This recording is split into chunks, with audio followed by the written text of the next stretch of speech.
रश्मि खाना बनाने में कोई भी इंटरेस्ट नहीं दिखाती थी। जब भी उसकी मम्मी कहती कि खाना बनाने में हेल्प कर दे जिससे वो खाना बनाना सीख जाए, तो उसके पास एक ही जवाब होता, रश्मि कुकर में राजमा चढ़ा रही हूँ, आज देख ले मैं कैसे उबालने रखती हूँ। अरे मम्मी, आजकल मॉडर्न जमाना है, फोन में कुछ भी ढूंढ सकते हो। मैं राजमा बनाने की रेसिपी फोन में ही देख लूंगी, अभी मैं काम कर रही हूँ। और जब ससुराल जाएगी तो क्या करेगी? वहां तुझे कोई ऐसी चीज बनानी पड़ी जो तूने कभी भी नहीं बनाई होगी, तो फिर तुझे कितनी परेशानी होगी।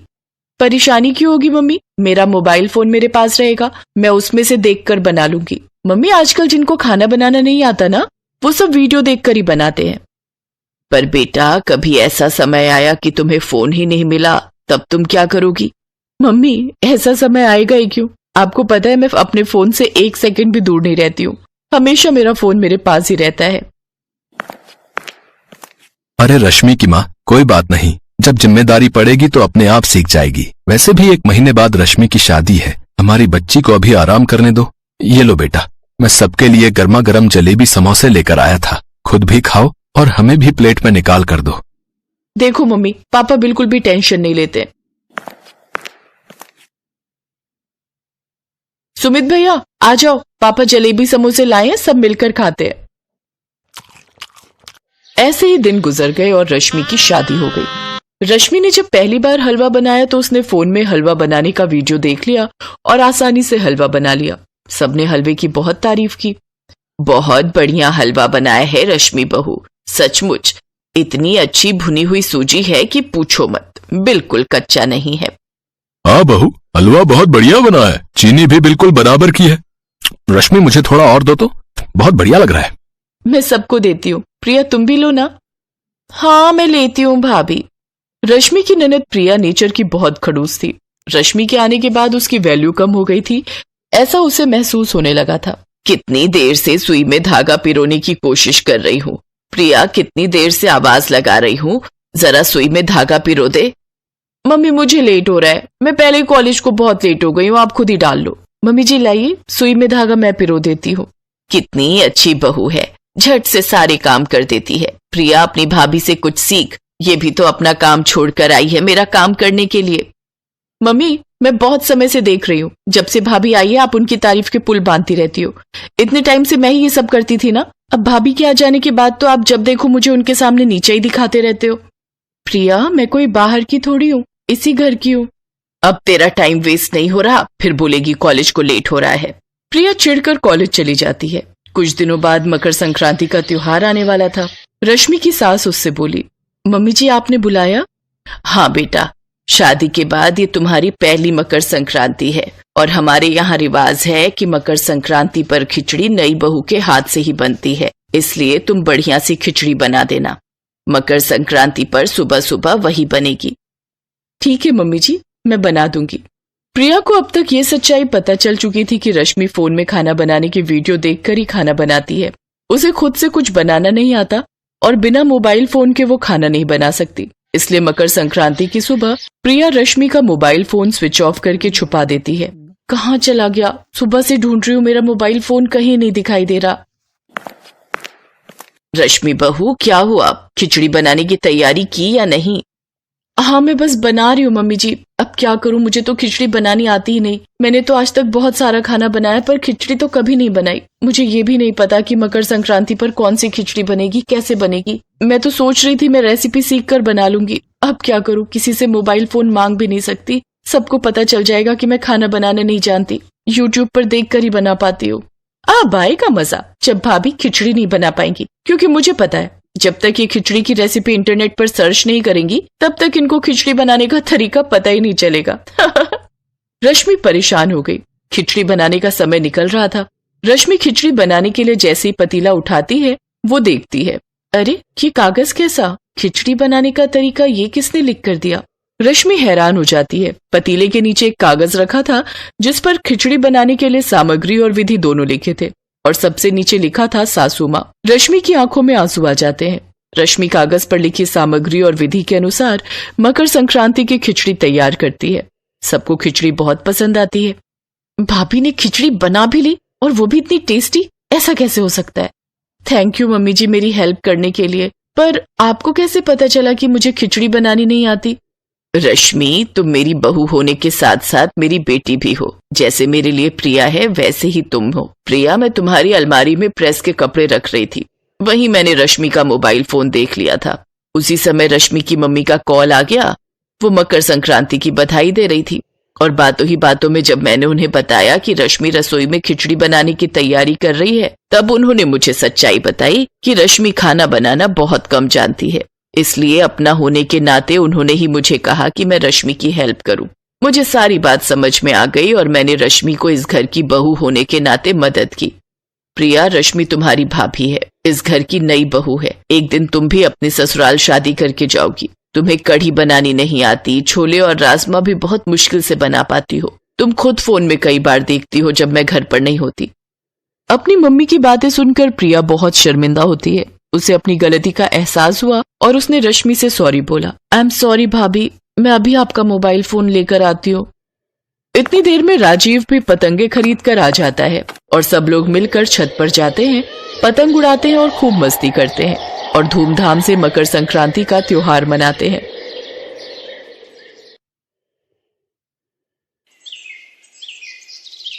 गोमती नाम की एक बूढ़ी औरत अपने छोटे बेटे सुदर्शन और बहू ममता के साथ रहती थी। गोमती का बड़ा बेटा और बहू एक सड़क हादसे में इस दुनिया से चले गए। उस समय पोती खुशी गोमती के पास घर पर थी। अब इस दुनिया में गोमती की पोती खुशी का अपनी दादी के सिवा कोई नहीं था, क्योंकि खुशी के चाचा चाची स्वभाव के बहुत खराब थे।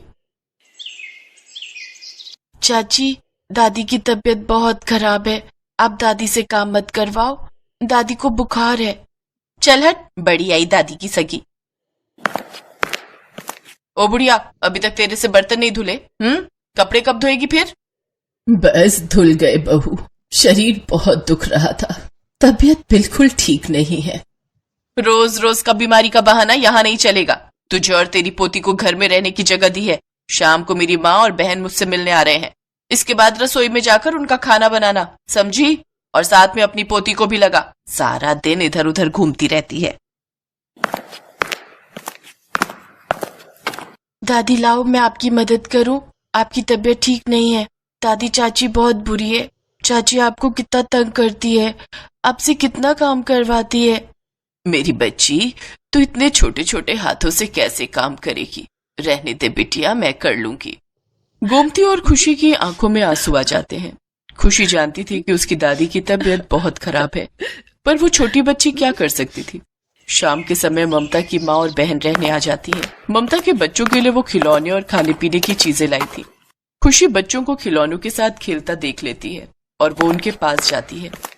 तभी ममता की बेटी महिमा के हाथ से गुड़िया टूट जाती है और वो खुशी पर दोष लगाने लगती है। नानी देखो ना, मौसी देखो ना, खुशी ने मेरी गुड़िया तोड़ दी। ममता, ये लड़की तो बड़ी शैतान है। खुद तो माँ बाप परलोक सिधार गए और छाती पर मूंग दलने के लिए इसे यहाँ छोड़ दिया। बताओ जरा, इतनी महंगी गुड़िया लाई थी मैं महिमा के लिए और इस लड़की ने पल भर में तोड़ दी। हाँ दीदी, ये तो बहुत गलत बात है। तुम इसे सबक क्यों नहीं सिखाती हो कि आज के बाद ये ऐसा कुछ ना करे? देखती जाओ, मैं इसे अभी सीधा करती हूँ। बिट्टू, जरा सामने से डंडा तो लाना। ममता डंडे से खुशी की पिटाई करने लगती है। खुशी बचाओ बचाओ चिल्लाने लगती है। ममता बहू, रहने दे, बेचारी मासूम बच्ची है, इसे मत मार। ममता मैं तेरे आगे भीख मांगती हूँ, इसे छोड़ दे। सुदर्शन बेटा, अच्छा हुआ तू आ गया। ममता को बोल खुशी को ना पीटे। इस बेचारी का इस दुनिया में कोई नहीं, उसके साथ ऐसा सलूक मत करो। माँ, तुम बीच में मत आया करो। बच्चों को सबक सिखाना जरूरी होता है। ममता उसे किसी वजह से ही पीट रही है और मैं अभी अभी थका हुआ आया हूँ। मुझे इन सब बातों में मत घसीटो। मुझे तो अपने ऊपर शर्म आती है कि मैंने तुझ जैसी औलाद को जन्म दिया। तू अपने भाई की बच्ची के साथ इतना बुरा सलूक होते हुए देखता रहता है। भगवान के घर देर है अंधेर नहीं, मत करो पाप। ममता का गुस्सा खुशी को पीटने के बाद ही ठंडा होता है। उस रात खुशी और गोमती बहुत रोए और उधर ममता अपनी माँ और बहन के साथ खूब खिलखिलाकर पूरी रात मजे करती रही। अगले दिन गोमती की उठने की भी हिम्मत नहीं थी। गोमती की तबीयत बहुत ज्यादा खराब हो गई थी। गोमती ने सुबह से कुछ नहीं खाया था। वो भूखी प्यासी घर के काम करती रही, पर ममता ने उस पर जरा सा भी तरस नहीं किया। चाची, दादी माँ ने सुबह से कुछ नहीं खाया है, उन्हें कुछ खाने के लिए दे दो। तो मैं क्या करूं? हम सब घूमने जा रहे हैं, घर में कुछ नहीं है खाने को। रसोई को मैं ताला लगा कर जा रही हूँ। भूखे मरो या कहीं चले जाओ, पर मेरा दिमाग मत खाओ। चलो माँ, चलो बरखा, बच्चों जल्दी जल्दी चलो, तुम्हारे पापा गाड़ी स्टार्ट कर रहे हैं। सब लोग घूमने के लिए चले जाते हैं। ममता रसोई को ताला लगा जाती है। घर में खाने के लिए कुछ भी नहीं था। गोमती की तबीयत और खराब होती जा रही थी। खुशी गोमती को बिना बताए बाजार में कुछ खाने का लेने के लिए निकलती है। वो बाजार में सबसे मदद मांगती है। भैया, मुझे कुछ खाने के लिए दे दो, मेरी दादी ने सुबह से कुछ नहीं खाया है, वो भूखी है।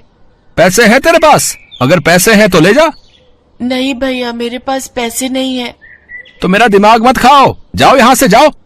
अब क्या करूं? दादी के लिए खाना कहाँ से लाऊं?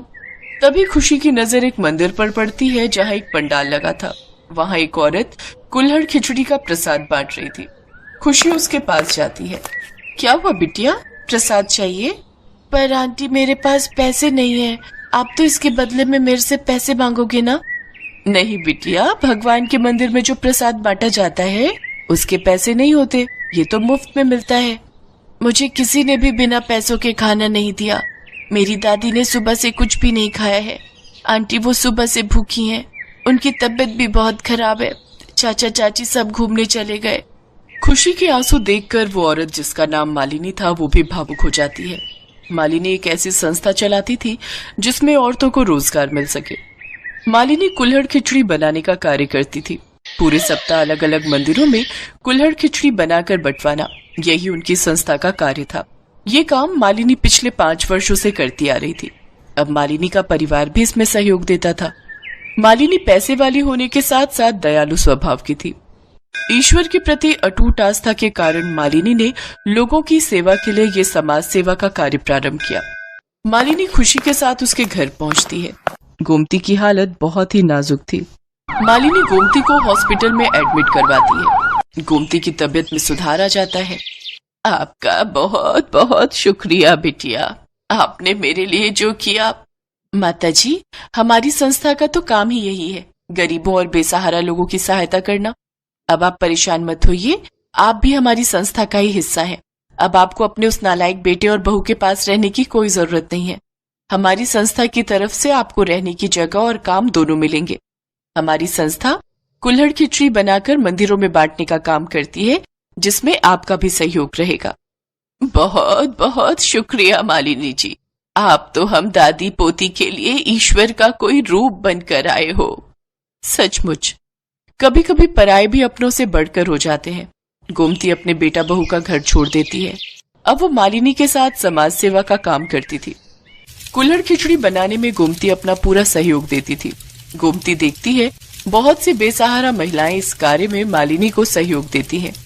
मालिनी एक अच्छे स्कूल में खुशी का एडमिशन भी करवा देती है। गोमती को इस बात की तसल्ली थी कि उसने खुशी के बर्बाद होते हुए जीवन को बचा लिया था और ये सब भगवान की कृपा से ही संभव हुआ था।